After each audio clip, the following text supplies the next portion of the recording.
Então, o Evangelho é isso. É uma realidade que abrange toda a nossa existência. Toda a nossa existência, as nossas entranhas. Sabe por que Jesus Cristo morrer na cruz para te salvar? Para salvar as suas entranhas, as suas veias, os seus órgãos. Não é a minha alma simplesmente. O Evangelho salvou minha alma. Não é só a sua alma. Ele te salvou por completo. E isso faz com que você mude toda a sua perspectiva de tudo. O que você vai comer, você come agora para a glória de Deus. A maneira como você bebe água, o suco, seja lá o que for, é porque você está cuidando e pensando naquilo que foi salvo, redimido por Cristo na cruz. Então muda toda a perspectiva. Não é só uma mensagem para nos tornar parte de uma religião. Certo? O Evangelho não é isso. Amém? Então, gente, a gente vai começar aqui o nosso sermão. Introduzir aí, né? E hoje a gente está avançando aí no nosso percurso, né, pelo Evangelho de João. E nós vamos iniciar o capítulo 6 hoje. E aí vale a gente ressaltar aqui que o capítulo 6, esse capítulo que a gente vai começar hoje, ele é o ponto crucial entre o capítulo 2 e o capítulo 12 do livro de João. Aqui está o cerne desses dois lados, do capítulo 2 até o capítulo 12. Né? A gente viu na semana passada que Jesus ele tinha se apresentado para os judeus como filho de Deus. Ele se apresentou para os judeus como filho de Deus. E aí essa apresentação de Jesus, a gente viu que ela não revela apenas uma ligação paternal. Quando Jesus chega e fala que ele é o Filho de Deus, ele não está apenas apresentando um elo familiar. Entendeu? Ele está, com isso, apresentando unidade entre as duas pessoas. Isso é o que mais choca os judeus, os fariseus. Porque esse que se coloca como Filho de Deus, ele não é apenas ligado a Deus por filiação, mas ele é um com Deus. Ele é um com Deus. É uma apresentação da unidade entre as duas pessoas. O Pai e o Filho são um. Certo? E aí, quando Jesus ele se apresenta assim, isso já apresenta para nós uma ideia de um anúncio vocacional. A gente falou na semana passada que quando Jesus se apresenta como Filho de Deus, ele está apresentando a sua missão. Qual que é a missão de Jesus? A missão do Filho de Deus. A missão de ser o Cordeiro de Deus que tira o pecado do mundo. Então ele está se apresentando como um missionário. Ele não está simplesmente falando que ele tem um pai e que todo mundo ali duvida que esse que ele diz que é um pai é de fato um pai dele. Ele está apresentando a sua vocação ministerial. Né? Então, qual que é a missão do Filho de Deus? A missão do Filho de Deus é revelar a glória do Pai. Isso deve nos fazer pensar de maneira abrangente. Por isso que nós falamos que nós devemos viver para a glória de Deus. Só que isso às vezes parece para a gente meio que subjetivo. Poxa, mas como? Como? E aqui a gente está vendo, a missão do Filho de Deus é revelar a glória do Pai. Como? Vivendo. A vida do Filho revela a glória do Pai. A existência do Filho em terras humanas revela a glória do Pai. Então, nesse capítulo aqui, essa apresentação de Jesus como Filho de Deus, né, vai tomar forma de maneira crucial na prática do ministério de Jesus. Então, ele falou que era o Filho de Deus. E agora a gente vai ver a prática da vocação de Jesus. Ou seja, nas suas obras milagrosas e sobrenaturais, ele vai revelar a sua filiação e o seu pertencimento à unidade da natureza de Deus. E aí vale a gente pensar também que o que nós vamos ver hoje, o que a gente vai ver no próximo domingo, né? Esses dois blocos, hoje e do próximo domingo, é uma preparação de Jesus para que ele possa pregar às pessoas. Entendeu?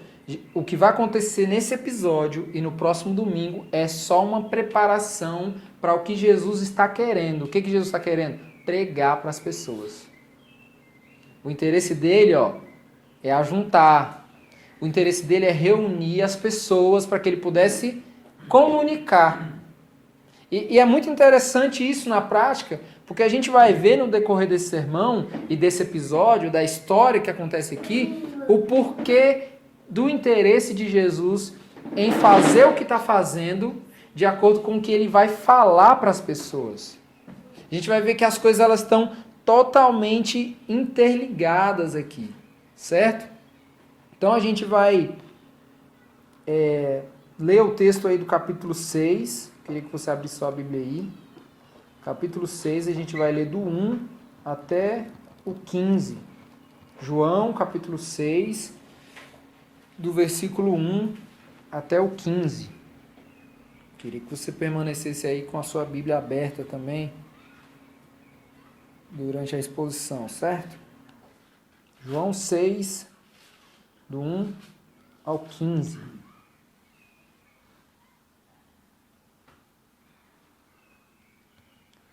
O texto ele fala o seguinte: algum tempo depois, Jesus partiu para outra margem do mar da Galileia, ou seja, do mar de Tiberíades, e grande multidão continuava a segui-lo, porque vira os sinais milagrosos que ele tinha realizado nos doentes.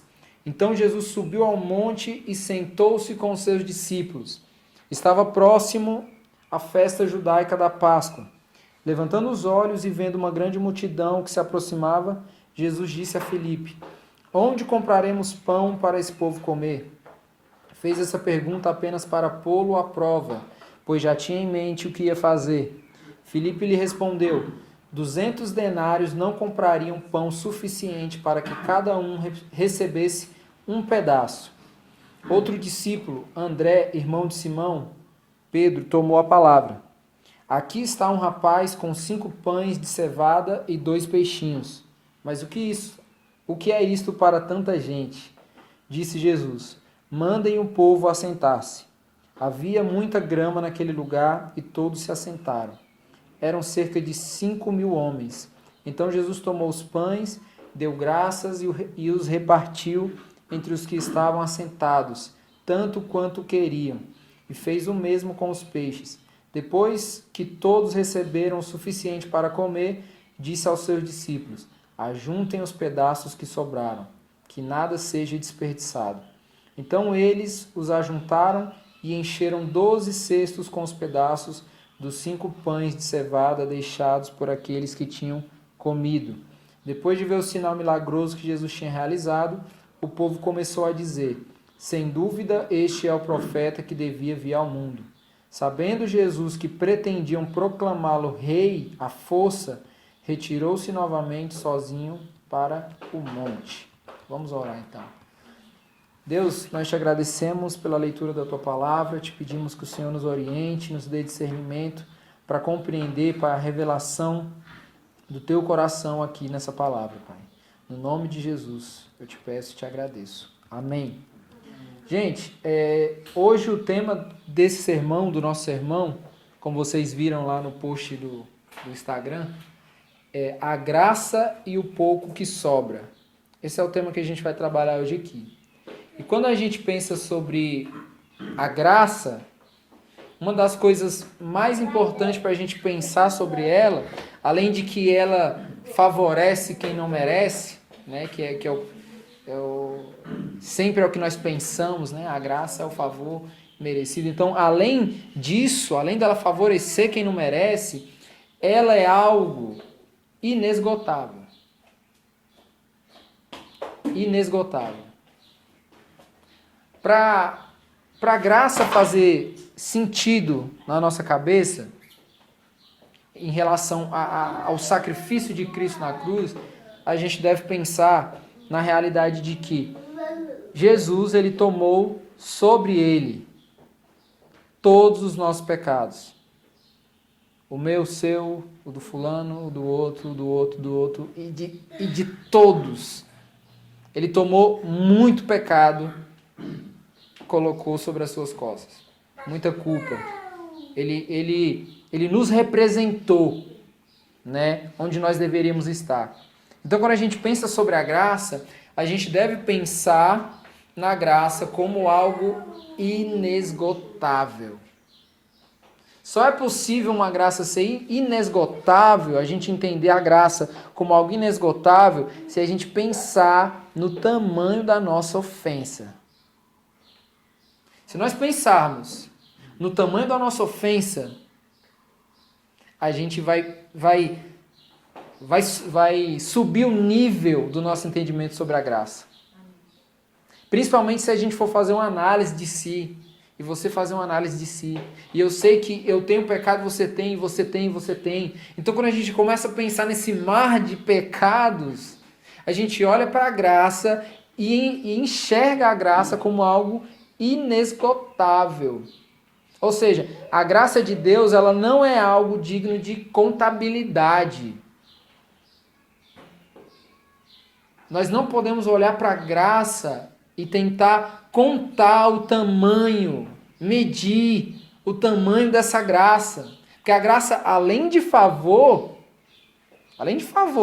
ser um favor, ela enaltece a grandeza incalculável de um Deus perfeito. Incalculável. Está para além do nosso entendimento. E aí quando a gente pensa sobre a graça e o pouco que sobra, que é o tema do nosso sermão, é para a gente refletir que a perspectiva das coisas, sendo vista a partir do olhar de Deus, é totalmente diferente da perspectiva que surge do nosso olhar. É como que nós olhamos o mundo, como que nós olhamos as coisas, é diferente. A perspectiva de Deus é diferente do olhar humano. Então, o que é pouco para mim, o que é pouco para você, não necessariamente é pouco para Deus. Não necessariamente. E mais, além de não ser pouco para Deus, é suficiente para que Deus esbanje. Esbanje. Entendeu? Então, pensem aí sobre isso e no decorrer do sermão vocês vão entender melhor o que eu estou querendo dizer com isso. Então, o texto que a gente leu começa dizendo o seguinte: algum tempo depois, Jesus partiu para a outra margem do mar da Galileia, ou seja, do mar de Tiberíades, e grande multidão continuava a segui-lo, porque viu os sinais milagrosos que ele tinha realizado nos doentes. A gente sabe que existe uma particularidade no Evangelho de João que diferencia os outros 3 evangelhos, né?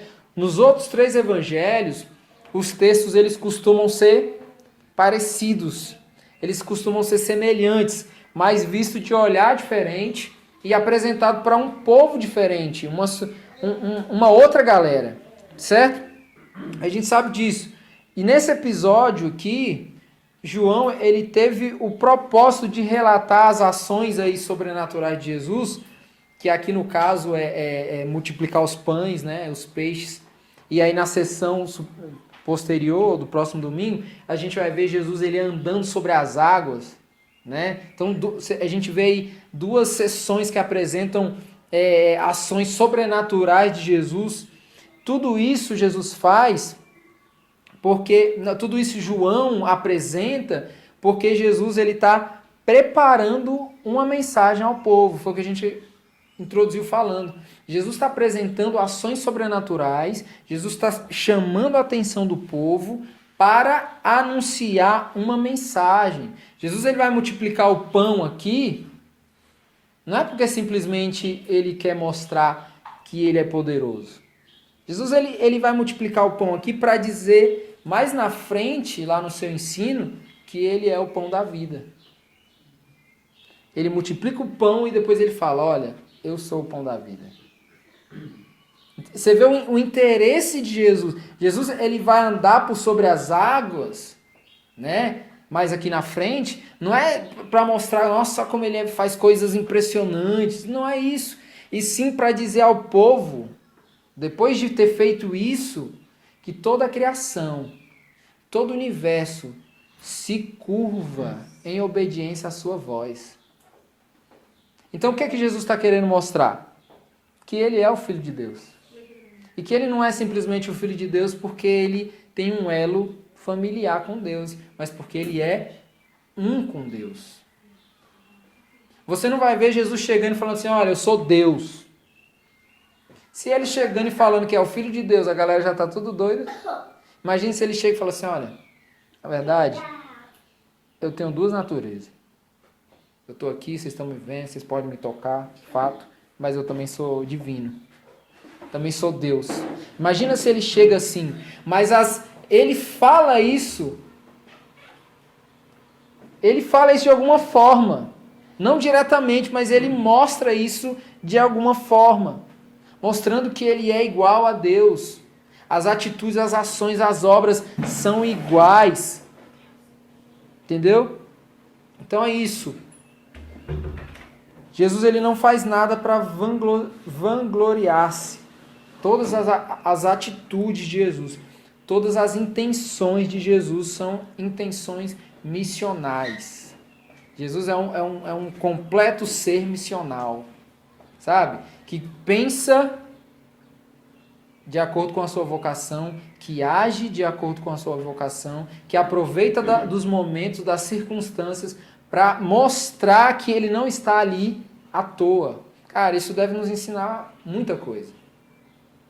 Muita coisa. Nós não estamos aqui para procurar meios de comunicar Cristo. Tudo que nós vivemos contribui, nos dá oportunidades para que a gente possa comunicar Cristo. E sabe por que muitas das vezes a gente não faz? Porque a gente está perdido na nossa vocação. Ou seja, não sei nem quem eu sou. Se eu não observo o mundo com uma grande oportunidade de comunicar Cristo, eu não sei quem eu sou. Eu não sei quem eu sou. Então, mas eu sou missionário, sou isso, sou aqui, sou pastor, sou diácono, sou aquilo. Se nós não vivemos a vocação de revelar Cristo, observando todo mundo à nossa volta, todas as oportunidades, é porque nós não somos intencionais com a nossa vocação. E a gente sabe muito bem que Jesus não era isso. Jesus era altamente convicto da sua vocação. E tudo que ele fazia pensando nisso. Eu não estou aqui à toa. Não estou aqui no mundo, vim tirar férias não, gente. Não vim ficar de rolezinho com a galera não. Estou em missão. Estou em missão no mundo. E assim deve ser a nossa intenção de vida cristã. Nós estamos aqui de passagem nesse mundo em missão. O nosso descanso é com Cristo na glória. O relatório missionário, o feedback. Todo mundo lá, e aí, como é que foi lá? Tudo certo e tal, aquela coisa toda. Entendeu? Aqui, meu irmão, é representar mesmo Cristo. É encarnar a vocação missional do cristão. Jesus era assim. Esse é Jesus. Ele não fazia nada para se vangloriar. Todas as intenções dele eram intenções missionais. Ou seja, são ações que revelam a sua missão de revelar a glória e o poder de Deus em todo tempo, em qualquer lugar, em qualquer circunstância. Então, depois que Jesus ele saiu lá da presença dos judeus, que a gente viu na semana passada, os judeus incrédulos, né? O texto diz que algum tempo depois, ou seja, fiquem com as suas Bíblias abertas e acompanhando. Observem, algum tempo depois, e não imediatamente, algum tempo depois, ele partiu para outra margem do mar da Galileia. Essa observação aqui do algum tempo depois traz para nós a ideia de um espaço de tempo. Há um espaço de tempo aqui que não está relatado, inclusive. Que aqui João não está relatando esse espaço de tempo entre a saída de Jesus da presença dos judeus e a chegada de Jesus na outra margem do Mar da Galileia, que é o que o texto está falando. Só que lá no texto de Mateus, que relata esse mesmo episódio, a gente vê que Jesus, nesse espaço de tempo, ele soube da morte de João Batista, ele se retirou dali em um barco para um lugar deserto, as multidões vieram seguindo Jesus pelas cidades, a pé, ali por terra. Quando Jesus desembarcou, viu a multidão, se compadeceu da multidão e curou os seus enfermos. Então, nossa, aconteceu muita coisa, né? Nesse espaço de tempo, muita coisa aconteceu. E por que é importante a gente fazer aqui esse recorte? Porque o texto aqui de João, que é o nosso texto base que a gente está lendo, nos diz que, algum tempo depois, Jesus partiu para outra margem do Mar da Galileia, ou seja, do Mar de Tiberíades, e grande multidão continuava a segui-lo porque viu os sinais milagrosos que ele tinha realizado nos doentes. Então, se a gente lê só esse texto, a gente fica, mas tá falando de quê aqui? Não vi ele curando nenhum doente, né? O Evangelho de João, até esse ponto aqui, até esse texto que a gente está lendo hoje, que nós chegamos hoje, só relatou uma cura de Jesus. Só uma cura, que foi no capítulo 4, quando Jesus ele curou o filho de um oficial. A única cura. Como então essa multidão ela está seguindo Jesus porque viram os sinais milagrosos que ele tinha realizado nos doentes e não no doente? Né? Como? Né? Pelo simples fato de que a ênfase de João não está em apresentar a capacidade milagrosa e sobrenatural de Jesus. Você vê que há uma característica no relato de João que não é apresentar um curandeiro, o Jesus curandeiro. Não é isso. A ideia de João não é mostrar essa capacidade que Jesus tem de curar de um enfermo chegar e ele tocar e curar. O oficial, o filho do oficial que foi curado por Jesus, lá no relato capítulo 4, Jesus curou sem nem ver o cara. Vocês lembram?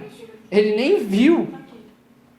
Ele falou, quando o oficial chegou, se comunicou com Jesus, pedindo um favor de Jesus, Jesus falou assim, não, beleza, vai dar certo. Quando Jesus falou aquilo, o cara foi para casa, no meio do caminho o pessoal já estava vindo em direção ao cara, falando, mano, seu filho já tá bom. Ou seja, Jesus curou sem nem ver. Então, Jesus tem poder? Tem. Ele pode fazer milagres? Pode. Ele pode curar? Pode. Ele pode fazer tudo isso, mas esse não é o interesse de João. O interesse de João não é mostrar essa capacidade. O interesse de João é mostrar que todas as obras que Jesus faz revelam a natureza de quem ele é.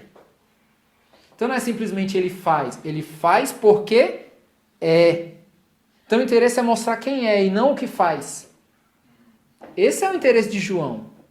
O relato dos outros evangelhos vão mostrar mais os feitos de Jesus. Só que João não tem esse interesse. João tem o interesse de mostrar quem ele é, quem Cristo é.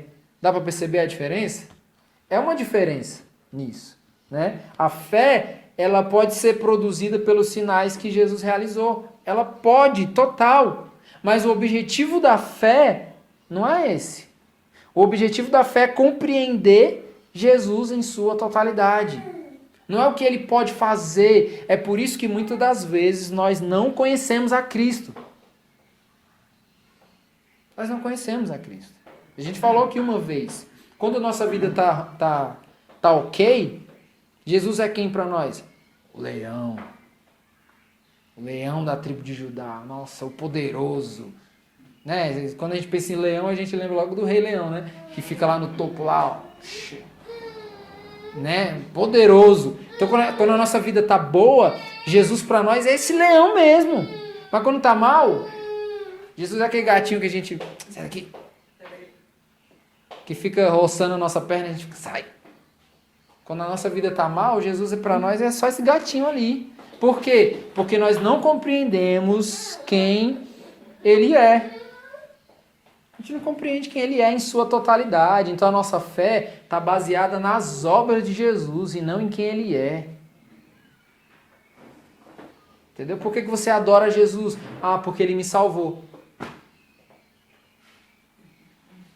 Eu adoro a Jesus porque ele é digno. Ponto. Que ele me salvou é uma outra história. Mas eu adoro a Deus porque ele é digno. Ele é digno. Então a gente precisa conhecer Jesus em sua totalidade. Isso é que nem a gente elogiar uma pessoa pela capacidade que ela tem de fazer alguma coisa. Né? Você elogia lá o amigo porque ele faz o melhor hambúrguer do mundo. Aí, caraca, o cara é bom no hambúrguer. Você conhece fulano? Conheço. Mano, ele faz um hambúrguer. Ou seja, o cara é o próprio hambúrguer.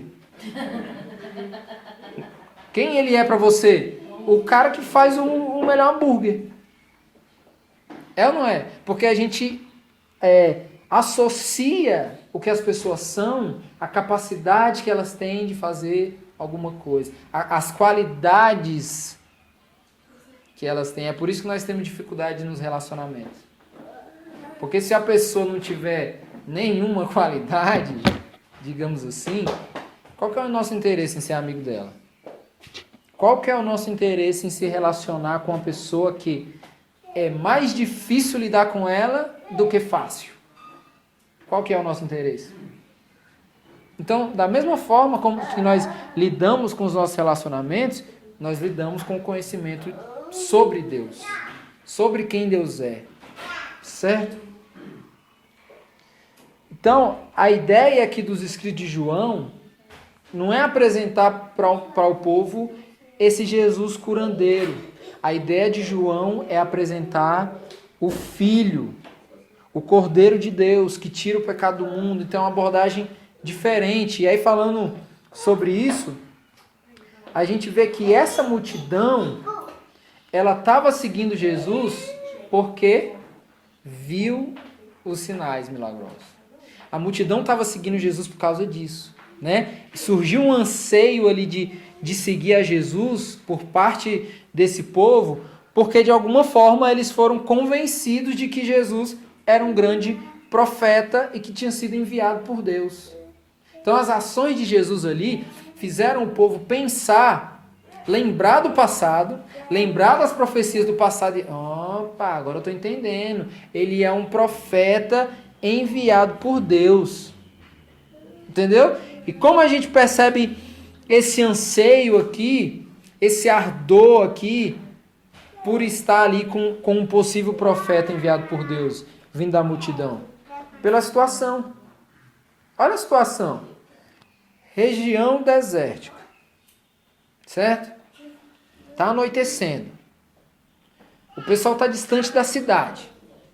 Eles estão cansados de terem chegado até ali a pé. Estão cansados. Eles estão com fome. Tudo isso para continuar vendo Jesus. Então, há um interesse dessa multidão por Jesus. Correto ou não é uma outra coisa. Mas há um interesse dessa multidão por Jesus. E a situação mostra isso. A situação mostra isso. E aí os versículos 3 e 4 dizem: Então Jesus subiu ao monte e sentou-se com os seus discípulos. Estava próxima à festa judaica da Páscoa. Então Jesus ele buscou um lugar para ele se retirar.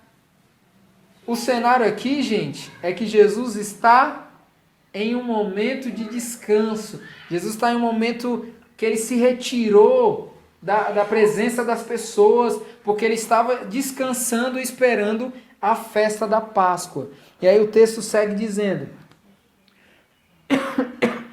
Levantando os olhos e vendo uma grande multidão que se aproximava, Jesus disse a Filipe: Onde compraremos pão para esse povo comer? E aqui existe um detalhe que é bastante importante para a gente entender o caráter de Jesus. O texto diz que Jesus levantou os olhos e viu. Jesus levantou os olhos e viu. Isso deve nos levar a pensar um atributo de Deus que nós nos esquecemos com muita facilidade. Sabe o que é? Deus vê. Literalmente. Deus vê. Mas ele não só vê como quem está olhando. Entendeu? Não é, Deus vê, mas não é porque ele está olhando simplesmente. Mas ele vê porque ele vê como quem está enxergando. É uma outra coisa.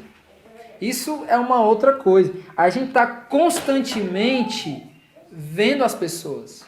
Nós estamos constantemente vendo as pessoas sofrendo. Nós estamos constantemente vendo as pessoas com fome. Nós estamos constantemente vendo as pessoas com frio. Ainda mais que em Curitiba, né? Mas nem sempre nós estamos enxergando essas pessoas. Nós estamos vendo. Quem é que não sabe que tem gente que morre de frio? Todo mundo sabe. Por quê? Porque nós estamos vendo. Mas isso não quer dizer que nós estamos enxergando. Isso não quer dizer que nós estamos enxergando. Jesus, ele vê uma grande multidão se aproximando. E por que nós sabemos que Jesus enxergou e não simplesmente viu? Porque Jesus estava descansando. Jesus estava naquele momento que ninguém pode... Nada era para atrapalhar aquele momento. Jesus, ele estava descansando. Ele estava isolado ali com os discípulos, esperando a festa da Páscoa chegar. Se fosse eu ou você nessa situação, a gente se esconderia. A gente se esconderia. Porque ninguém pode atrapalhar o nosso descanso, não é? Não, ninguém pode atrapalhar o nosso descanso. Não tem necessidade nenhuma no mundo, problema nenhum no mundo que justifique isso. Alguém atrapalhar o meu descanso. Não tem. Só que Jesus é diferente. Por quê? Porque Jesus é um ser missional. Ele não está ali para realizar os seus próprios desejos. Ah, não, depois eu vejo essa multidão aí, eu vou descansar. Ninguém vai atrapalhar o meu momento, não. Não. Jesus vê. E Jesus toma atitude. Cara, não é só ver. É tomar atitude. Por isso que eu estou dizendo que Jesus não simplesmente viu, mas ele enxergou. Porque ele viu uma demanda ali acontecendo. Ele olha para os discípulos e fala: onde compraremos pão para esse povo comer? Essa pergunta de Jesus aqui é interessante. Ó. Porque pensa comigo. Por que Jesus está preocupado com comida para dar para esse povo? Por quê? Imagina aí, se você sabe que alguém está chegando na sua casa, né? Por qual motivo você prepara a comida? Para que você prepara uma comida se você sabe se fulano está indo chegar na sua casa? Está chegando ali na sua casa. Ou mais, se você não tiver com interesse de receber essa visita, você vai preparar uma comida? Não, né? Porque você quer, poxa, se eu preparar uma comida, o que eu estou fazendo? Eu estou aumentando o encontro, né? Eu estou fazendo com que a comida gere mais tempo para que aquela pessoa esteja ali comigo. Então a gente fala assim, não tem nada para comer, né? Não tem. Então beleza. Tá tudo bem, né? Tá. Então depois a gente se fala. A pessoa vai embora. Aí você, ufa. Mas quando você vê a pessoa chegando e você vai preparar a comida, o que isso revela? Que você quer ter tempo com aquela pessoa. Aquilo revela que você quer não simplesmente receber ali momentaneamente e mandar a pessoa embora. Querer que ela vá logo embora. Não, você está colocando uma mesa ali porque você quer gastar tempo. Entendeu? Observa aqui a intenção de Jesus. Ele vê a multidão no momento que ele está descansando. Cara, as situações devem mudar a nossa rotina para que a gente viva para a glória de Deus.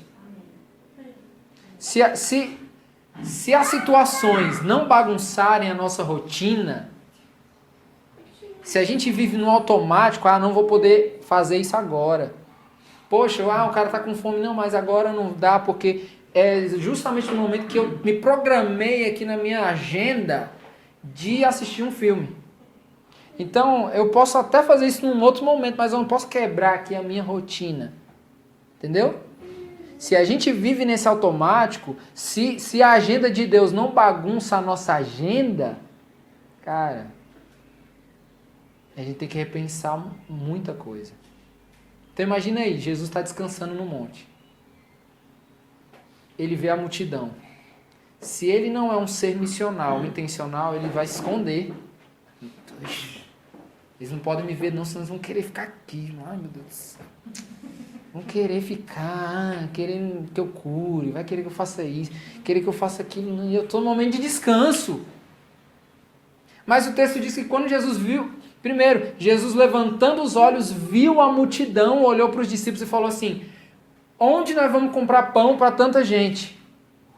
Ou seja, Jesus não quer dispensar aquelas pessoas. Jesus não quer que aquelas pessoas se aproximem ali e falem, ah, beleza, legal, valeu, gente. Não, ele quer que aquelas pessoas venham de fato.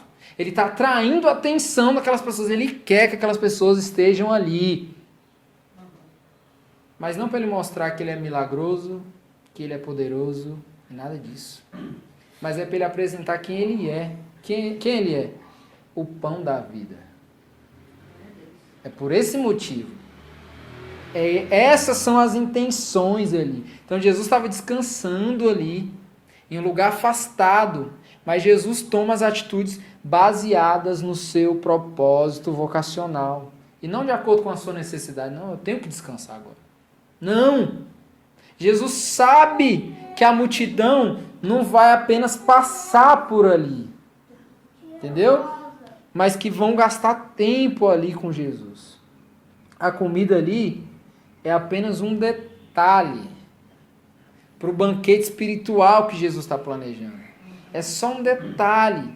A gente costuma dizer que comida é um detalhe que traz beleza para o encontro. Entendeu? Por isso que quando Jesus promovia encontro com os seus discípulos, era uma mesa que se colocava. Por quê? Porque a comida traz beleza para os encontros. Entendeu? E os encontros revelam unidade com Deus. Deixa eu só pegar meu carregador aqui.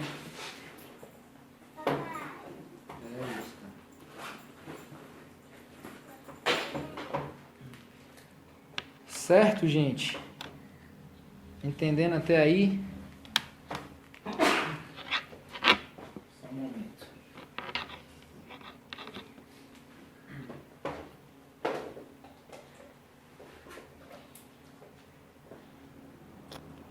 Certo. Então, gente, Jesus ele já sabe o que ele vai fazer. Essa pergunta de Jesus aqui aparentemente para nós, pensa assim, poxa, mas Jesus não sabe o que fazer, está perguntando aos discípulos aonde que vai conseguir tanta comida para esse povo comer. Não, Jesus ele já sabe.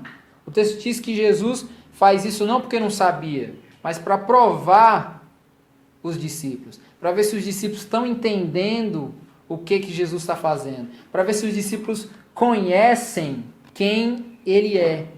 E aí o texto fala, Filipe lhe respondeu, 200 denários não comprariam pão suficiente para que cada um recebesse um pedaço. Um denário correspondia ao pagamento de um dia de trabalho, uma diária. O que é um denário? Uma diária do trabalhador ali.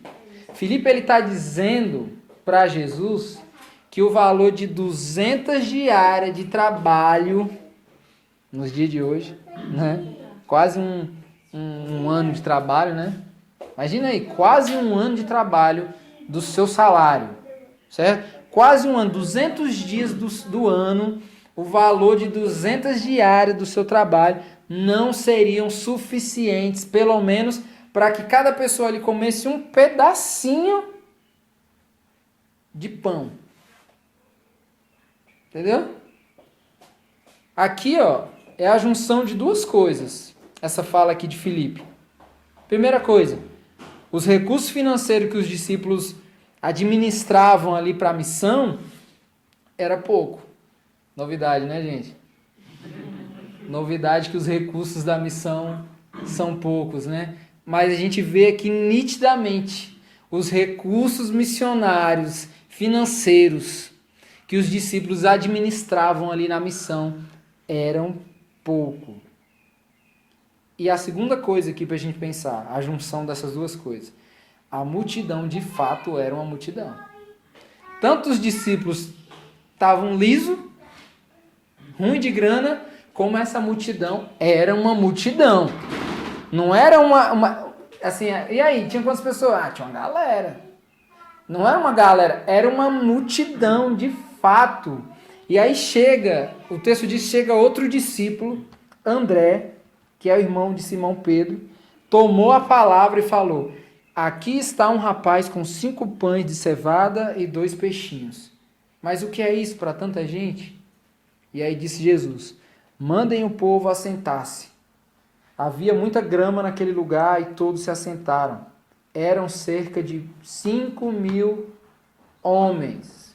Esse número de 5.000 homens aqui é uma contabilidade apenas de homens. Os discípulos começaram a contar, para ficar mais fácil, os representantes das famílias. Porque aí ficava mais fácil para ter uma média. Imagina se sai 1, 2, 3, 4, 5, 6, uma multidão. Aí os caras foram pelos homens. Porque ficava mais fácil de ter mais ou menos ali, a contagem ficava mais fácil, né? Então vale pensar o quê? Não estava incluso nessa contagem crianças e mulheres. Eram 5.000 homens, né? Então, digamos que a média mínima ali de pessoas que estava presente, contando com homens, mulheres e crianças, era de mais ou menos 15 a 20 mil pessoas. Era uma galera ou era uma multidão? Era uma multidão. Agora a gente consegue entender por que 200 denários não eram suficientes para alimentar esse... Não é alimentar, gente. O que o discípulo falou não era alimentar, era tipo assim, dar uma mordidinha no pão. Assim, deixa eu pegar isso aqui, só uma pontinha. Ele está dizendo que 200 denários não seriam capazes de comprar pão suficiente para que eles, pelo menos, bibicassem cada pessoa um pedaço de pão. Entendeu? Entendeu que qual que é a realidade? E aí o texto diz: então Jesus tomou os pães, deu graças e os repartiu entre os que estavam assentados, tanto quanto queriam, e fez o mesmo com os peixes. Então, antes daqui do aparente milagre, observa que Jesus, ele ora. Jesus, ele ora abençoando aquele pão. E aí eu queria fazer uma aplicação aqui sobre essa atitude de Jesus. O serviço ao outro começa na oração, mas não fica só na oração. E aí, meu irmão, como é que você tá? Tô mal de grana. Não, mas vai dar certo, vou orar. Dá vontade de a gente ficar assim, assistindo, né? E aí? O que vai rolar depois disso? Vou orar. E às vezes é só um desencargo de consciência, né? Vou orar. Ora mesmo? Vai orar mesmo? Tô orando por você, meu irmão. Tudo vai acontecer, os recursos vão chegar, Deus vai prover, Deus é um Deus que, poxa, é isso mesmo e tal. O serviço ao outro começa na oração, mas não para na oração. A oração, ela tem que ser prática. Ela tem que nos levar a uma prática. Então o que a gente vê? Jesus, ele orou, abençoou o recurso. Entendeu? Por isso que a gente deve orar pelos nossos recursos, não para que a gente, poxa, estou orando porque é meu, ó que legal. Não, a gente tem que orar porque aquilo é estrutura de envio, de partilha. Jesus pegou o recurso, qual que é o recurso? Pão, peixe, pegou o pão, abençoou, orou e depois fez o quê? Compartilhou o pão. Ele não somente orou. Ele orou, compartilhou o pão e o pão foi multiplicando enquanto as pessoas recebiam. Não é que quando Jesus orou, aconteceu um negócio muito doido. Não, ele repartiu. Quando os discípulos pegaram aqui, ali, imagina uma cestinha ali, alguma coisa, né? Usou a cestinha do menino, né? Que chegou com os pães e os peixes ali. Quando os discípulos, eu fico imaginando os discípulos assim, ó. Vamos lá, né? Acho que quando chegar na segunda fileira acabou, mas tudo bem, né? Imagina aí. Enquanto os discípulos iam entregando, os pães iam se multiplicando. É igual quando você vai em rodízio. O cara coloca aqui o refrigerante, você toma, tá? Aí quando você vira aqui, conversando, quando você olha pro copo, tá cheio de novo, né? Que é isso? Que milagre é esse daqui? Mesmo jeito, enquanto eles iam dando, entregando ali o pedaço de pão, ia multiplicando. Cada vez mais multiplicando, multiplicando. E observe, enquanto os discípulos estavam achando que com o dinheiro que eles tinham, ia dar para comprar pão somente para as pessoas comerem bem pouco, só um pedacinho, e saírem dali com fome. Aqui Jesus ele reparte o pão, ele dá para as pessoas comerem, e o texto fala que eles comeram o quanto queriam. Eles comeram à vontade. Buffet livre. Buffet livre. Olha a incredulidade dos discípulos. O dinheiro que tinha não dava para comprar pão para cada um comer um pedacinho. E aqui todos estão comendo à vontade. Sem pena. Podem comer à vontade. Ao ponto de ficarem satisfeitos. Satisfeitos. Sabe por quê, gente? A graça não é miserável. A graça nos deixa satisfeitos. Ela não nos dá migalhas, a graça é abundante. Não é migalhas. Não é migalhas, Jesus ele não nos dá migalhas, ele nos dá o abundante. Ele nos dá o que é completo, o que nos torna satisfeitos. É isso que a gente está vendo aqui. E sabe o que é interessante nisso? Toda vez que Jesus ele mostra o seu poder, toda vez que Jesus ele mostra a sua grandeza, há um benefício de serviço às pessoas. Toda vez que ele é Deus, ele só está sendo Deus, certo? O que isso significa? Pessoas são abençoadas por ele.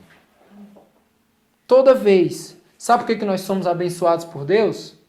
Porque ele é. Não é porque ele faz, mas é porque ele é. Se Deus nunca mais fizesse nada para nós, por nós, daqui até Jesus voltar, quem ele seria para nós? Qual seria a nossa perspectiva sobre ele? Leão? Gatinho? Rato? Qual seria o nosso olhar para Deus? Se ele nunca mais fizesse nada. Sabe aquele pai que compra ali um presente caro e fala assim, ó, isso aqui é para você ficar o resto da vida. Entendeu? Ó, não vai me pedir mais nada. Isso aqui você vai ficar por um tempo máximo aí. Assim é a graça. A graça de Deus, revelada no Filho, nos dá um presente para toda a vida. Se Deus não nos desse mais nada, daqui até morrermos, daqui até Jesus voltar, nós já temos tudo o que nós precisamos. Tudo. Tudo. Entendeu? É tudo. Por quê? Porque Deus não nos abençoa porque faz algo por nós. Ele nos abençoa porque Ele é. Ele nos abençoa sendo Ele. Sabe aquelas pessoas que você chega e fala assim, poxa, esse cara, mano, eu fico feliz só de ver ele. Ele transmite uma coisa pra mim que, nossa... Você conhece gente que fala isso? Nossa, quando eu olho pra ele, já transmite uma paz. O que é que aquela pessoa tá fazendo? Nada. Ela não está fazendo nada. Ela só está sendo ela.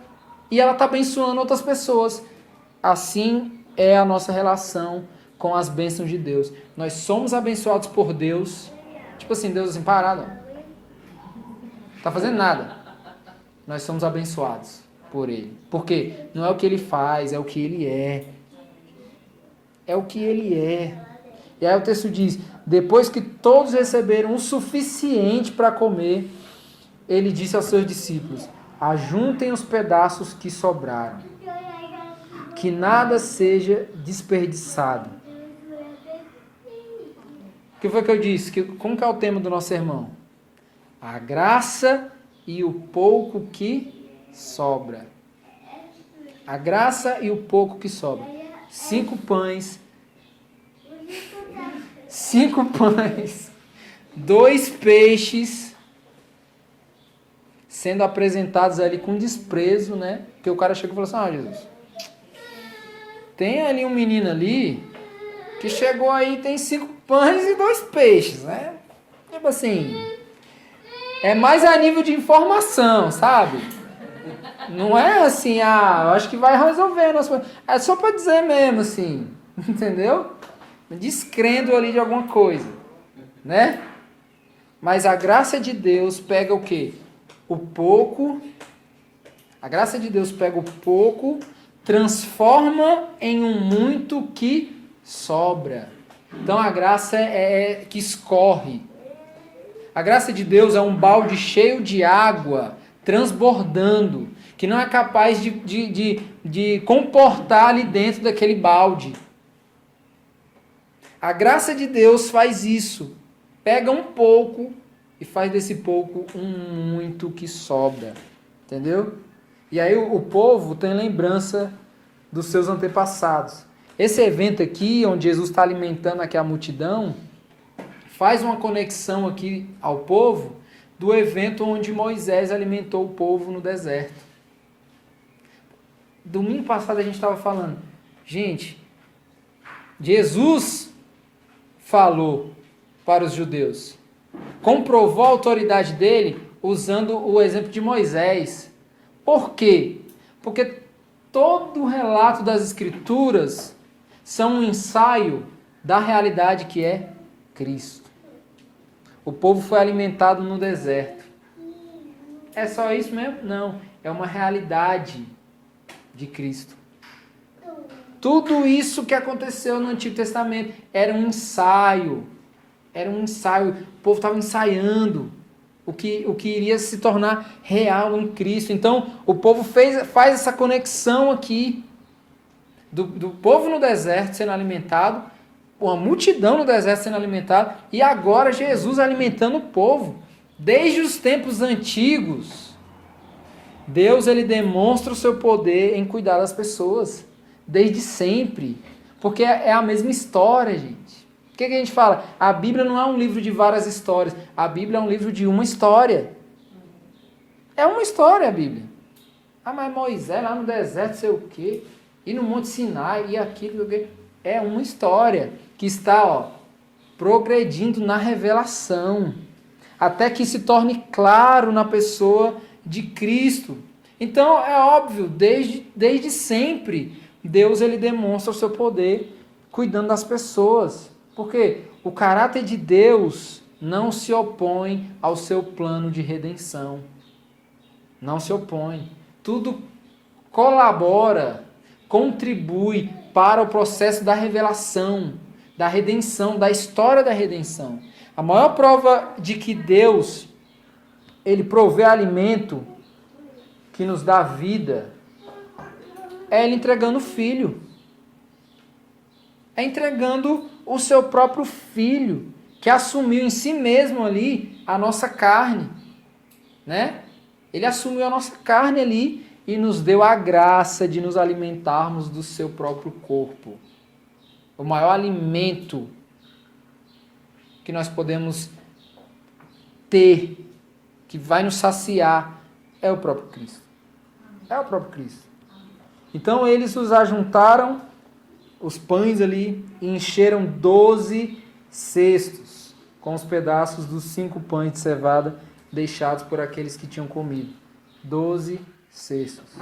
5 pães e 2 peixes alimentaram uma multidão de média de 20.000 pessoas e ao final sobrou o suficiente para encher 12 cestos. Sendo que o povo, todo mundo comeu, que ficou farto. Comeu o suficiente.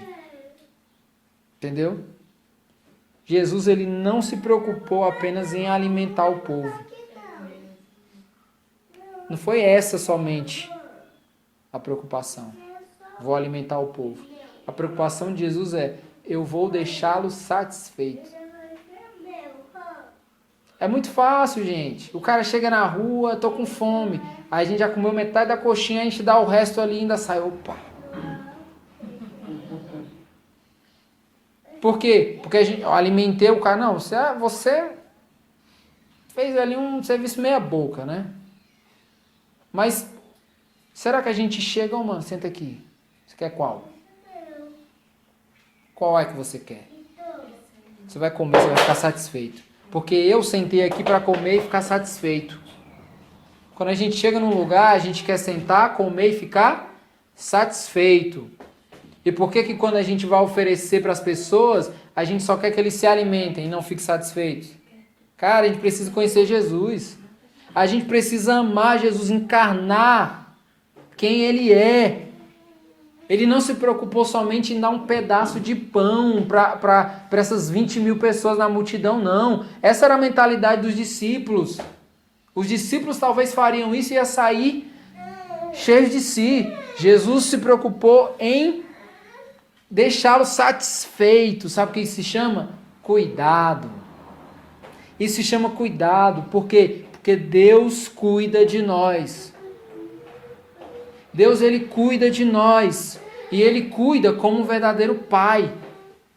O cuidado de Deus conosco é um cuidado de um verdadeiro Pai. Jesus, Ele está cuidando aqui, ó, com provisão absoluta de um povo que está seguindo Ele por causa dos milagres. Jesus está dando o melhor para pessoas que estão mal intencionados em procurá-lo. Entendeu? Imagina o que Ele não faz por nós, que somos o seu povo. Se Ele está dando o melhor para a gente que está querendo sugar algo dele, atrair algum tipo de benefício, imagina o que Ele pode fazer por nós que somos o seu povo. A multidão estava ali, ó, despreocupada com o horário, despreocupada com a distância. Por quê? Porque elas tinham interesse em estar ali. Ruim ou não, mas tinham interesse.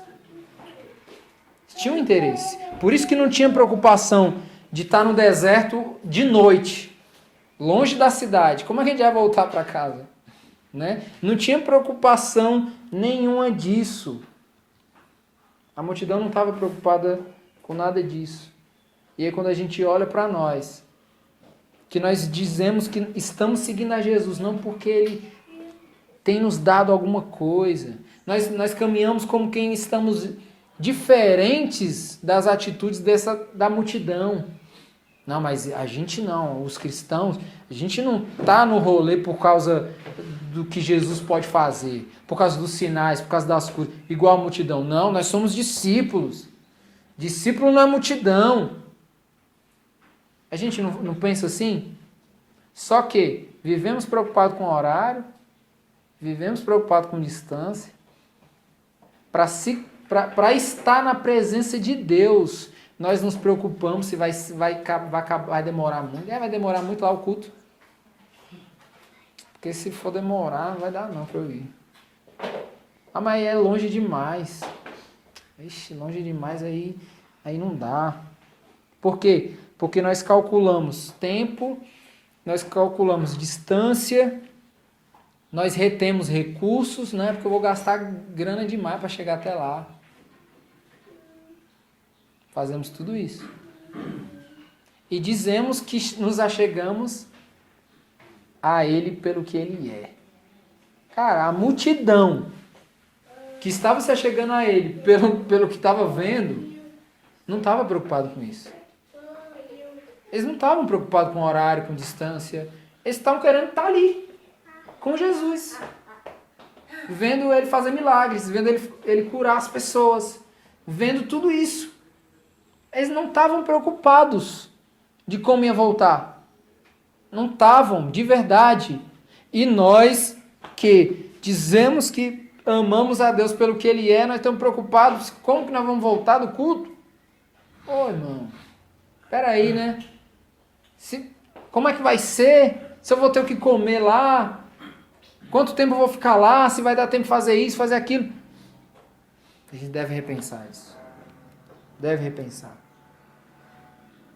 Deve repensar, porque nós estamos nos direcionando a um Deus que cuida de nós. Um Deus que cuida de nós, não como uma babá, mas como um pai. Um verdadeiro pai. A gente não fala assim, ó, não, é porque só deixei com a babá o filho, mas sabe, né? Só o pai mesmo que cuida do jeito certo, né? Na verdade, a pessoa ali, cuida até bem e tal, mas nada se compara aos pais ali. É ou não é? Do mesmo jeito. Deus, ele cuida de nós, não como quem está terceirizando cuidado. Deus, ele cuida de nós como um pai. E aí o texto termina dizendo: depois de ver o sinal milagroso que Jesus tinha realizado, o povo começou a dizer: sem dúvida, este é o profeta que devia vir ao mundo.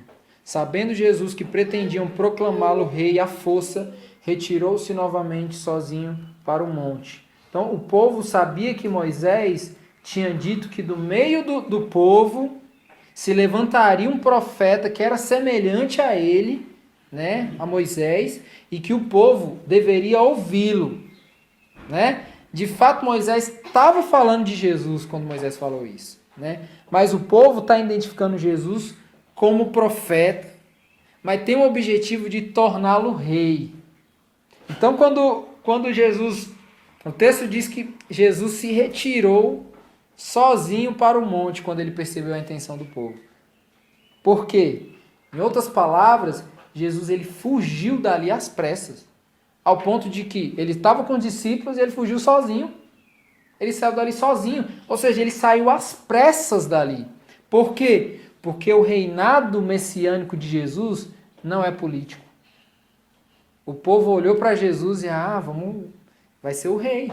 Esse não é o profeta que Moisés falou? Semelhante a ele, que a gente tinha que dar voz? Então beleza, ele tem que ser o rei. Só que, na mentalidade do povo, era um rei de Israel. Jesus não é o rei de Israel. Ele é o rei dos reis. É o Senhor dos senhores. O reinado de Jesus não é um reinado político. É um reinado espiritual. Espiritual. O próprio Satanás, quando quis tentar Jesus, falou assim, tá vendo os reinos aí desse mundo aqui, Tudo pode ser seu. Jesus olhou assim, não, obrigado. Por quê? Porque o reinado de Jesus não é terreno, não é político, não é social. O reinado de Jesus é espiritual. Entendeu? É espiritual. Jesus ele não quer ser rei de Israel. Não é essa a missão de Jesus, não é ser rei de Israel. Não é. O seu reinado dura para sempre. Não é mandato. Dura para sempre. É rei dos reis, é senhor dos senhores. Então, o que a gente pode aprender com esse texto? Jesus ele está contextualizando aqui o sermão que ele vai pregar para o povo daqui a pouco. É isso que ele está fazendo aqui. Ele multiplica pão, ele multiplica os peixes aqui para falar para o povo mais adiante o que ele é. Ele é o pão da vida. Ele é o pão da vida. E aí eu queria usar as palavras de Jesus para nos trazer uma reflexão final aqui nessa manhã. E eu queria que você até baixasse sua cabeça, a gente vai orar. E pensando numa fala de Jesus em relação a isso, eu queria que a gente pudesse refletir numa seguinte coisa. Parem de correr atrás do alimento que se estraga. Parem de correr atrás do alimento que se estraga. Parem de correr atrás do pão que você conquista, mas que ele se estraga. Parem. O corpo de Jesus foi partido. Isso significa o quê? Que existe um alimento que nos sacia para a eternidade. Para a eternidade. Cristo, ele morreu na cruz e saciou a nossa fome eternamente. E ainda nos abençoa apresentando para nós o bom Pai. Então, para a gente sair daqui pensando, não trabalhem pelo pão que se estraga. Não trabalhem por esse pão. Não se esforcem por aquilo que pode te dar alguma coisa, mas que se estrague, que se perca. Busquem o alimento que, ao se alimentar desse alimento, você será saciado eternamente. O corpo de Cristo foi moído, foi partido e saciou a nossa fome eternamente. Então eu queria que você fizesse uma oração particular nesse momento.